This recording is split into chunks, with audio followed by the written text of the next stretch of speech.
Ready, start.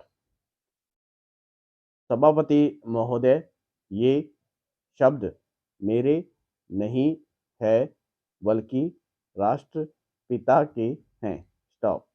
जो लोग आज सरकार में बैठे हुए हैं, क्या वे अपने दिलों में सोचेंगे कि यह देशद्रोह शब्द बालकों को अंग्रेजी पढ़ाने के लिए राष्ट्रपिता का कहा हुआ है? स्टॉप। आज 54 वर्ष देश को स्वतंत्र हुए हो गए हैं, लेकिन राष्ट्रपिता की इस बात पर आज तक ध्यान नहीं दिया गया है। स्टॉप। अंग्रेजी भाषा को पढ़ाना क्यों बंद नहीं किया गया और उसको दैनिक कार्यों में क्यों प्रयोग में लाया जाता है? स्टॉप।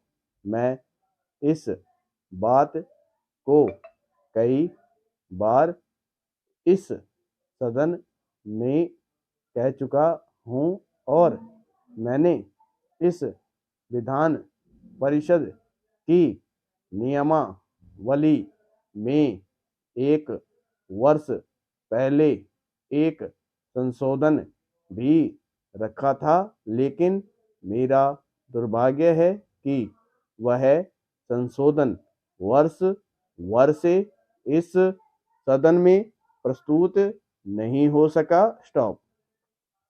मेरी अपनी राय है कि कम से कम दैनिक कार्यों के लिए यदि सरकार अंग्रेजी भाषा पर बंधन लगा दें तो बहुत अच्छा हो, और जो यह अनुशासनहीनता है वह भी समाप्त हो जाए। Stop para.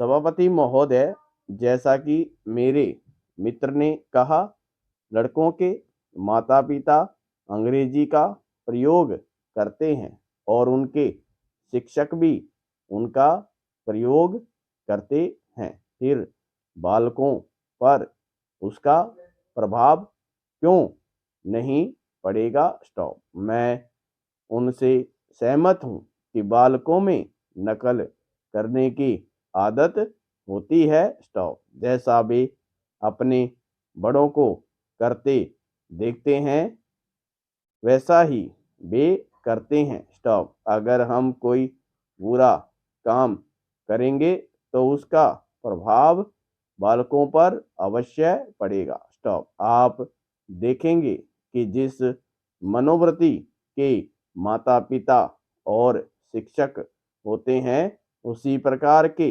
बालक भी होते हैं। स्टॉप। हम दूसरों को तो परामर्श दे देते हैं लेकिन स्वयं उस पर अनुपालन नहीं करते। स्टॉप। इसके साथ ही साथ हमको शिक्षा प्रणाली की ओर भी ध्यान देना है। स्टॉप। शिक्षा के जिन तरीकों को आजकल अपनाया जा रहा है वे वास्तव में लाभकारी नहीं है। स्टॉप। सरकार की ओर से इस प्रकार का आदेश होना चाहिए कि 14 वर्ष तक बालकों को अपनी मातृभाषा में ही शिक्षा दी जाएगी और दैनिक कार्यों में भी अंग्रेजी का प्रयोग नहीं होगा। स्टॉप। इस प्रस्ताव में अनेक महत्वपूर्ण बातों की ओर ध्यान दिलाया गया। स्टॉप। मैं समझता हूं कि जब माननीय मंत्री जी इसका उत्तर देंगे तो कह देंगे कि हम बहुत सी बातों पर कार्यान्वयन कर रहे हैं, लेकिन मैं समझता हूं कि उन पर कोई कार्यान्वयन नहीं हो रहा है। पैरा समाप्त।